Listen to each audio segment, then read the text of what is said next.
Hello, welcome back.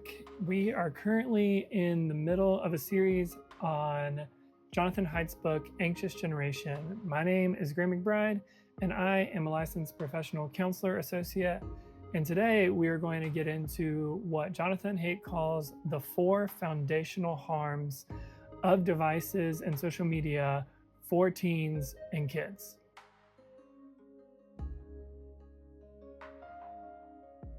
The first foundational harm that Jonathan identifies in his book is sleep deprivation. Research has found significant correlational associations between high social media use and poor sleep. Another way to say that is that if you're using social media a lot, it's likely that you're also having trouble sleeping.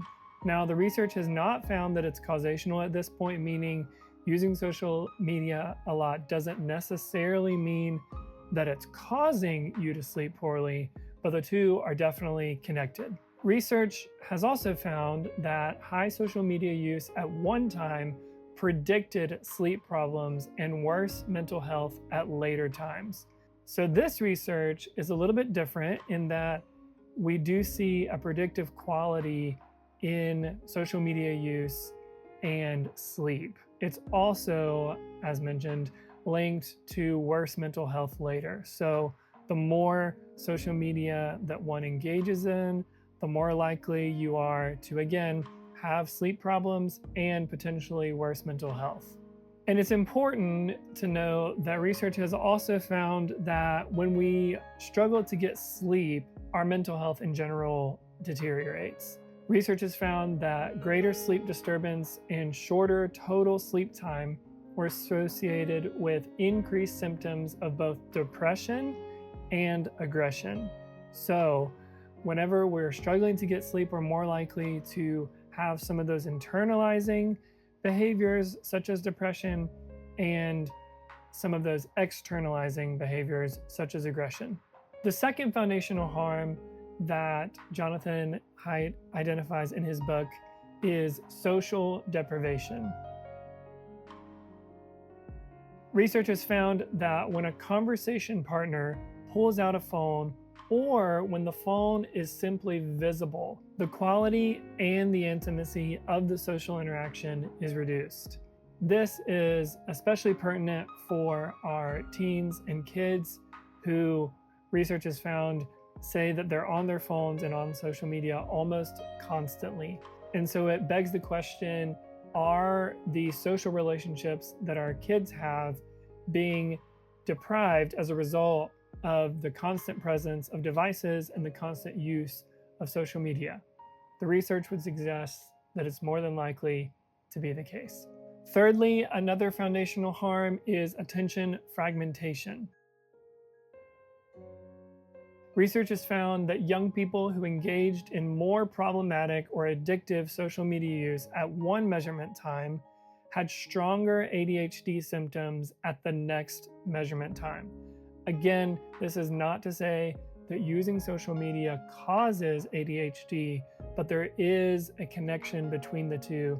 At the very least, social media impacts our ability to pay attention. Additionally, research has also found that heavy media multitasking, such as using your phone while watching TV or using your computer to do homework while also scrolling on social media at the same time, these behaviors cause later attention problems. And there is a causal effect for ages 11 to 13, so that middle school age range, and it is especially strong for girls. And finally, we know this to be true because many people who have worked at these tech companies have come out and shared behind the scenes knowledge. But social media and devices are designed to take advantage of the cycle of addiction, which is our fourth foundational harm. The cycle of addiction always starts with some kind of external trigger. In the case of a device or social media, that almost always looks like a notification that pops up. From there, that notification begs you and asks of you some kind of action, whether it's to like or comment or simply open an app. From there, we get into what is called a variable reward. And on our devices, the infinite scroll setting, as well as the algorithms, elicit some kind of pleasurable event, but only sometimes, which is why it's called a variable reward. And they use what's called a variable ratio schedule. And research has found with gambling, and it's being used in social media, that 1 out of every 10 times on average leads to the strongest and most persistent behavior. On top of this, the addiction cycle, when it asks for some kind of investment, also becomes more addictive. Again, on social media and on our devices, things like creating profiles, investing financially, and other opportunities to customize your own experience on your device offers ways to put a bit of oneself into the app, which makes it matter more to us and therefore makes us more addicted to these things in general. So those are the 4 foundational harms of devices and social media use. Jonathan Haidt identifies them specifically for children and teenagers, but I would argue that they apply to all of us. Again, that's foundational harm number 1, sleep deprivation. Number 2, social deprivation. Number 3, attention fragmentation. And number 4, addiction.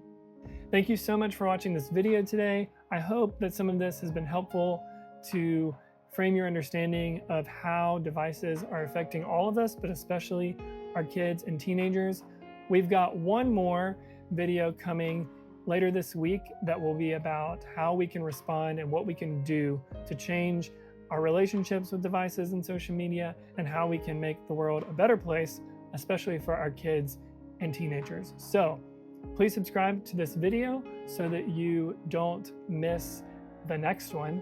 And I would love to hear which one of these foundational harms you see as being the most damaging and most troublesome for you or for the kids that are in your life. I hope you have an amazing day, and I'll see you soon.